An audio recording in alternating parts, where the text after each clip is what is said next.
Welcome back, everyone. We're diving into another fascinating chapter for our Quran by AI series. This time, it's chapter 8. The spoils. The spoils, or Al-Anfal in Arabic. That's right. Even the title is intriguing, right? Oh, yeah, definitely. It's a chapter that pulls us right into a critical moment in early Islam. We're going to be talking about war and what comes after, and all the tough questions that come with that. We've got a stack of really interesting scholarly sources. They offer some amazing historical context, linguistic insights, even some theological debates. Oh, yeah. Get ready for some aha moments, Oh, because chapter 8 is full of them. it really is. And right from verse 1, it feels like we're dropped right onto a battlefield, Yeah. dealing with the realities of spoils of war. It's a shift, isn't it, from those earlier revelations? So why this sudden focus on spoils of war? It's Yeah. not just about the material stuff. No, you're right. It's much deeper than that. It seems tied to a specific event, the Battle of Badr in 624 CE, the first big military clash between the early Muslims and the Quraysh of Makkah. It really raised questions about survival for the community and forced them to confront the reality of warfare. It's incredible how these early revelations were directly shaped by real-world events and the challenges they faced. But even just the word "anfal," meaning spoils, it's pretty interesting in itself. Oh, yeah. Right. Anfal hints at something extra, beyond just basic needs. It sparked debates among scholars Right. about whether this suggests a unique allowance for Muslims to take spoils, something that maybe wasn't permitted for prophets before. And of course, Islamic law around spoils is a whole complex area of study. Different types of gains, rules on who gets what. It's like we're peeling back layers of history, theology, and law all at the same time. But then in verses 2 to 4, something shifts. There's a change in the tone, isn't there? Yeah. It's subtle but noticeable, almost like there's a hesitation or an unease about this growing emphasis on warfare. Some scholars think these verses could be later additions, reflecting a kind of theological reflection on what this shift means. So maybe there were different voices, different perspectives, even within that early Muslim community, about using force. Yeah. Fascinating. And then, bam, verses 5:14, we're right there in the thick of the Battle of Badr. It's like stepping into a time machine. You've got this vivid description, the initial reluctance of some believers to fight, the prophet seeking guidance, a promise of victory, even a rainstorm that strategically shifts the balance of power. There are even accounts of a divinely sent sleepiness that falls upon the Muslim army before the clash. It's all so dramatic. Oh, wow. You can almost hear the clash of swords and feel those whispered prayers. Mm. And then there's the question of divine intervention, specifically the role of angels in the battle. Did they physically fight, or was their role more about bolstering morale, giving the believers strength? What do our sources say? Yeah. Centuries of debate on that one. Some interpretations lean towards a very literal understanding. Angels actually there on the battlefield, while others see it more metaphorically, right? Okay. As a way to understand God's support and guidance in this critical moment.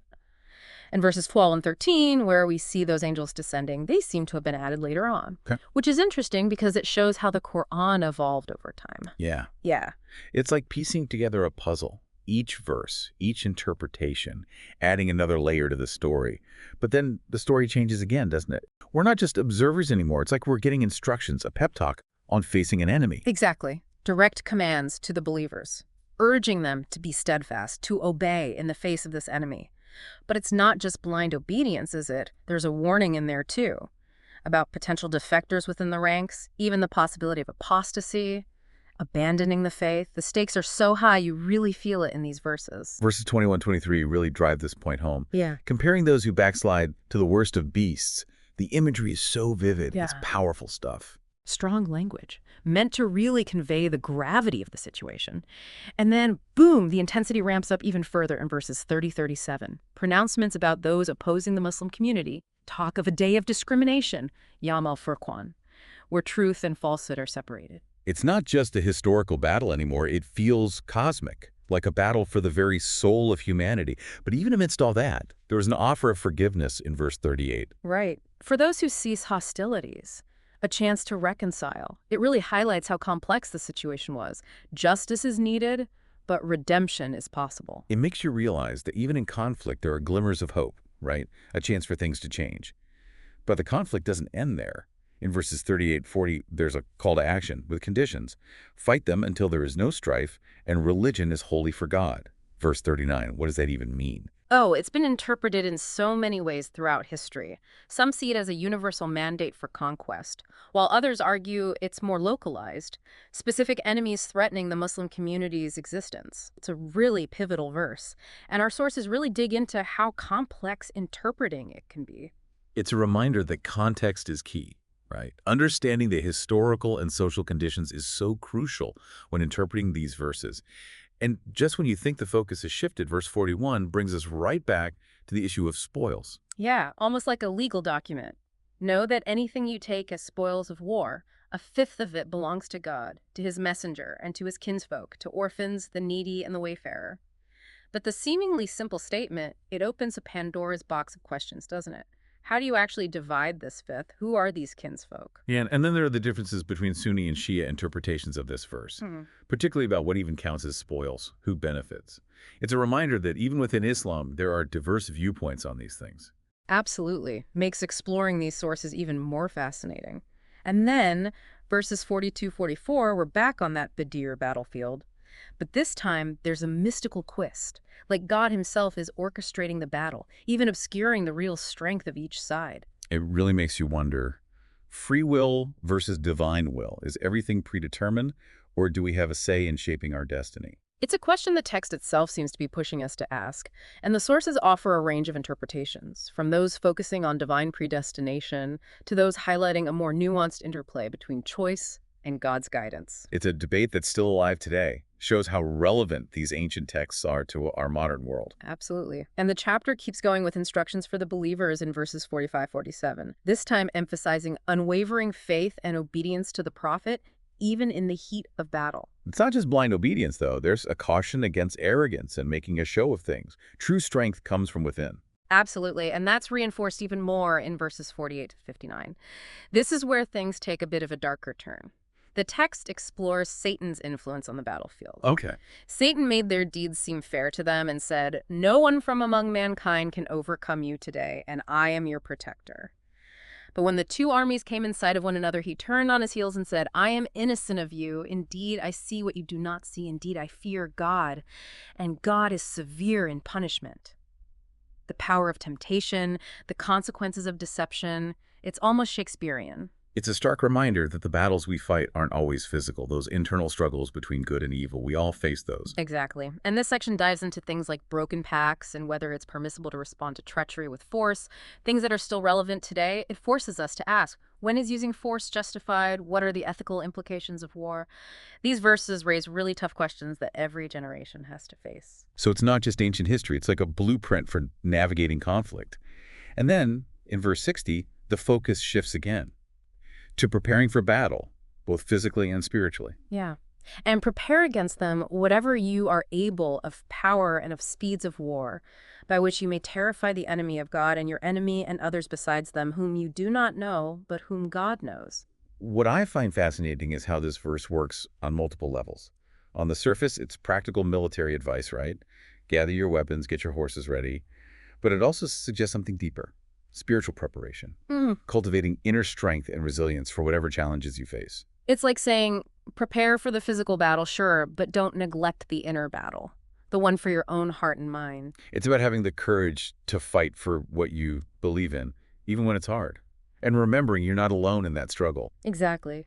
And chapter 8 reminds us there's strength in unity, in solidarity, in coming together with others who share your values. It's about transcending those differences, building bridges, finding common ground. That sense of community, it's so powerful when you're facing challenges.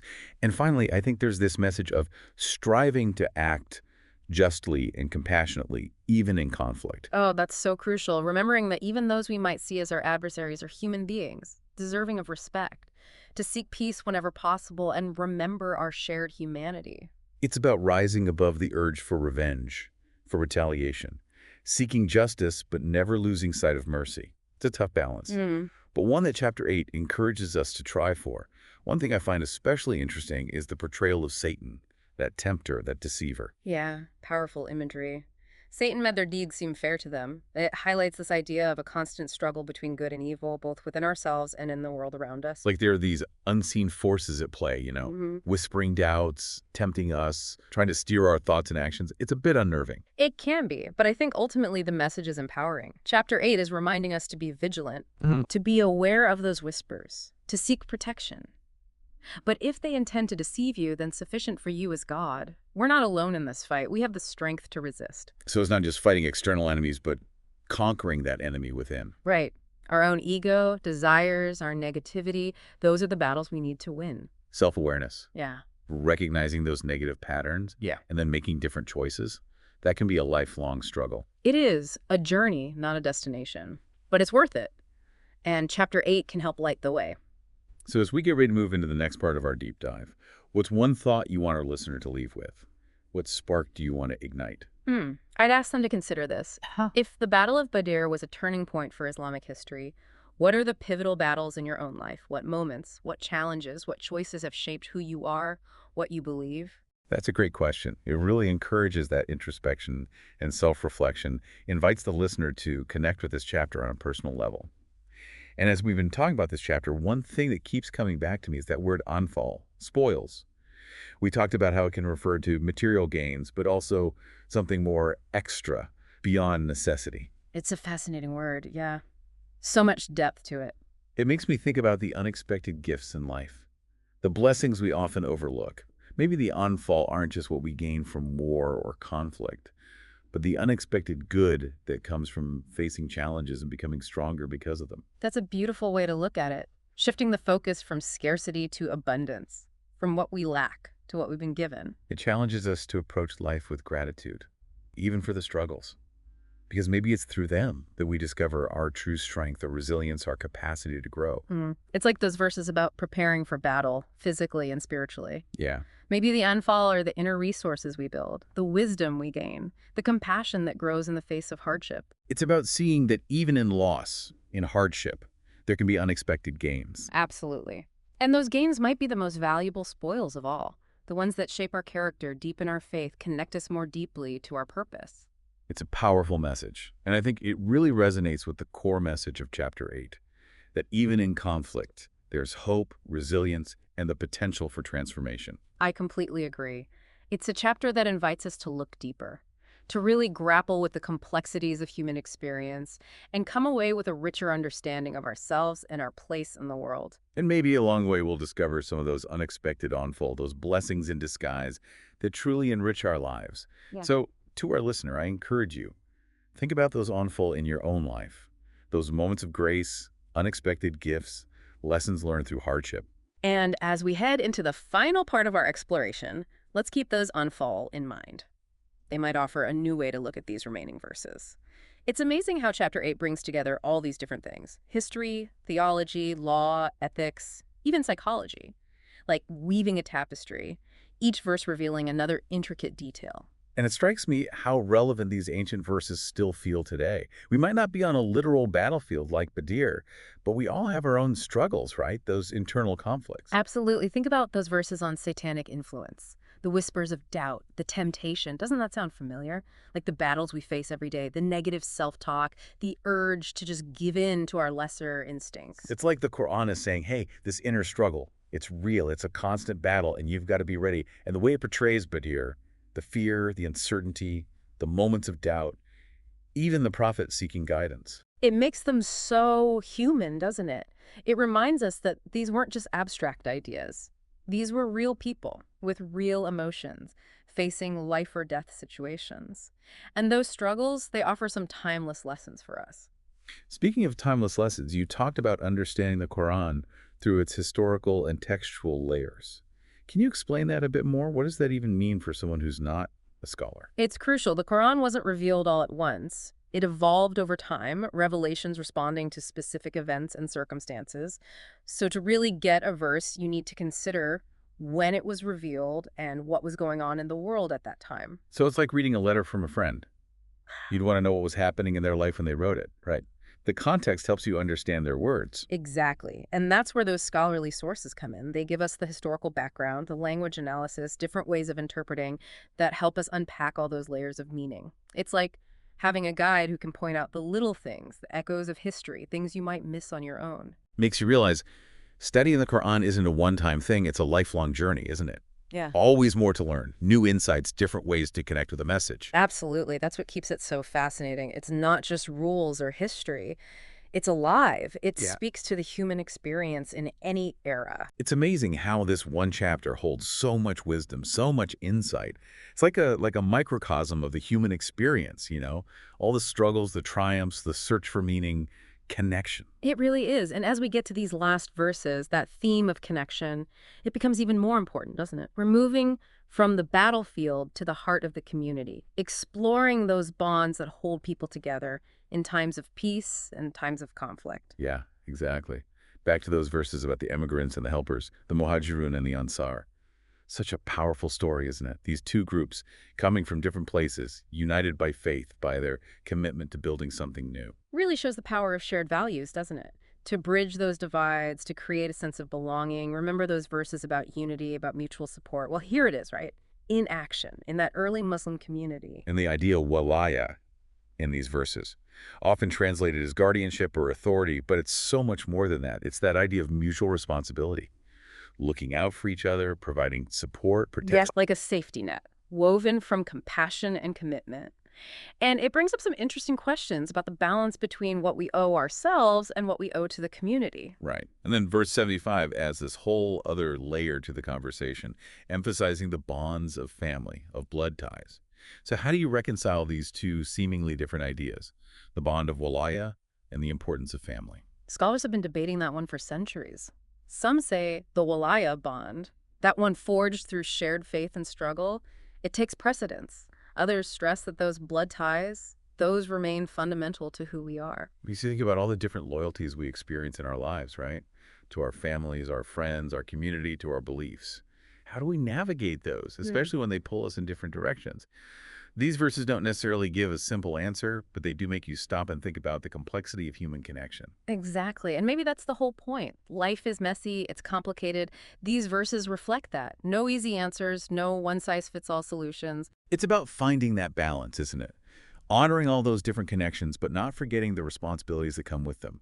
Maybe that's part of what living a life of faith means, that constant effort to embody compassion, justice, and unity, even when it's really hard. A lifelong journey, but one worth taking. And I think it's safe to say that Chapter 8, it's given us some tools for that journey. It really has.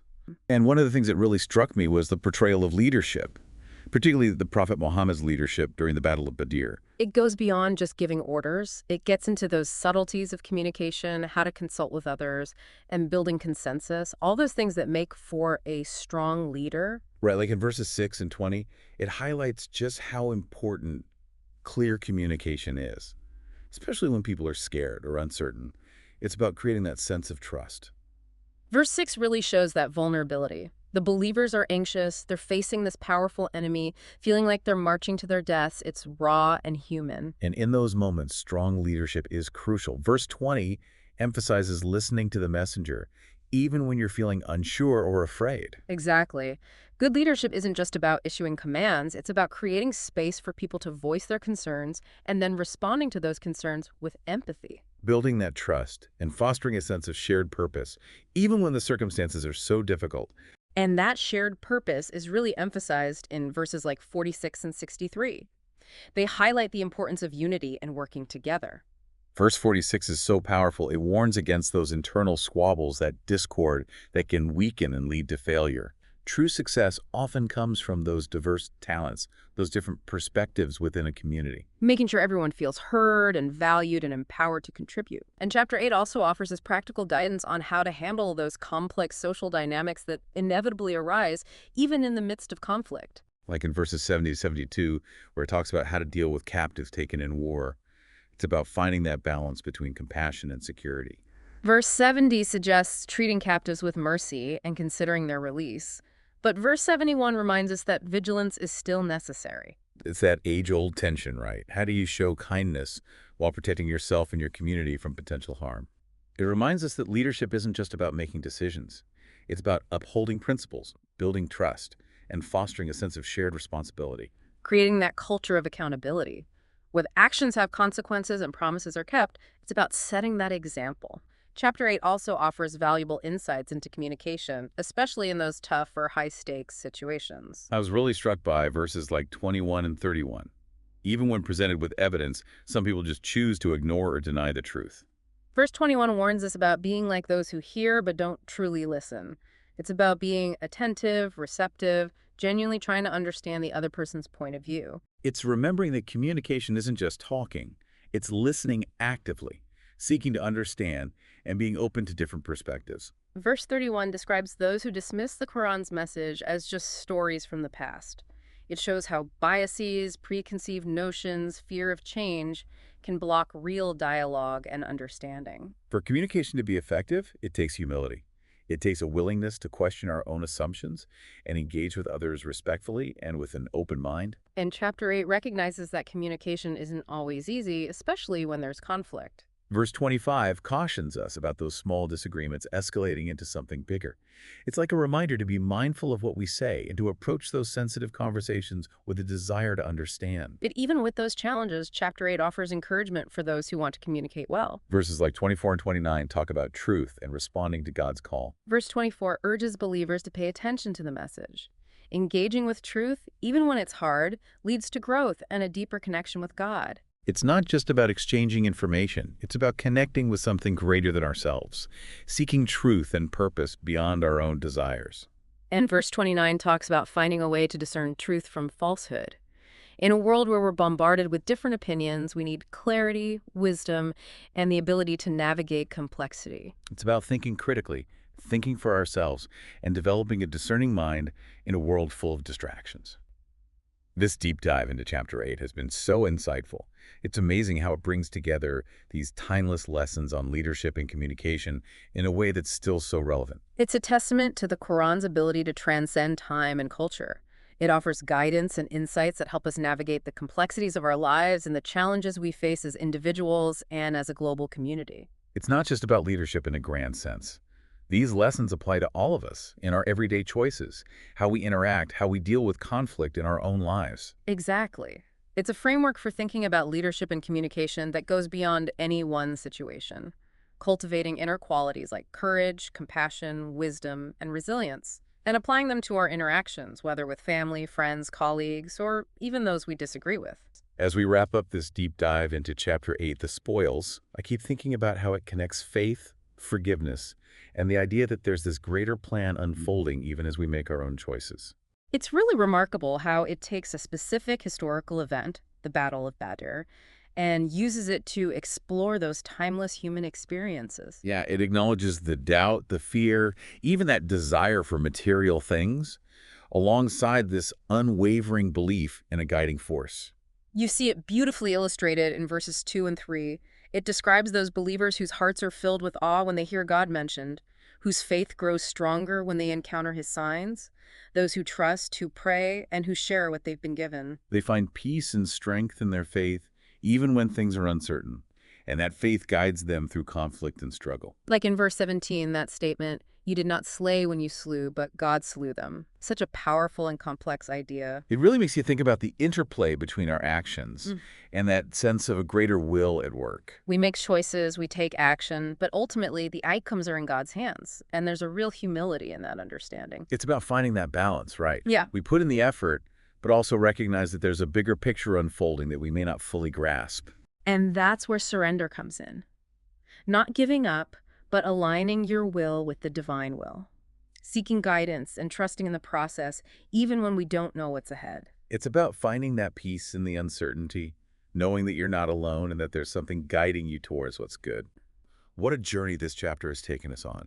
We've explored the ethics of war, the complexities of faith, the strength of unity, the importance of family. And along the way, we've encountered such deep insights into the human experience, insights that are just as relevant now as they were all those centuries ago. So to our listeners, we close this chapter, literally and figuratively. I encourage you, keep exploring, keep asking those tough questions, keep making those connections between this ancient wisdom and the challenges we face in our modern world. You never know what aha moments are waiting for you. And don't forget those unfall, those hidden blessings, those unexpected gifts. May they guide you and light your way. Beautifully said. We hope you found it insightful and enriching. Until next time, may peace and blessings be with you.